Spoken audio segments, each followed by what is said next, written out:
అనుకుంటే రాజు లెక్క బతికేటోడు ప్రతి ఇల్లు నా ఇల్లే అనుకున్నాడే అందుకేగ మీ అందరి మాట పడ్డాడు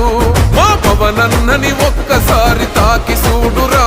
మా అన్నదమ్ములంతా నీకు అగ్గి పెడతారు మా పవనన్న ఆశయాన్ని వచ్చి చూడురా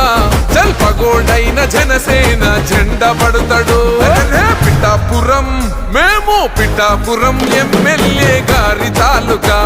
అసెంబ్లీల పులి కూసుందిరా సూడిగా చల్ పిఠాపురం ఎమ్మెల్యే గారి తాలూకా అసెంబ్లీల పులి కూసుందిరా సూడిగా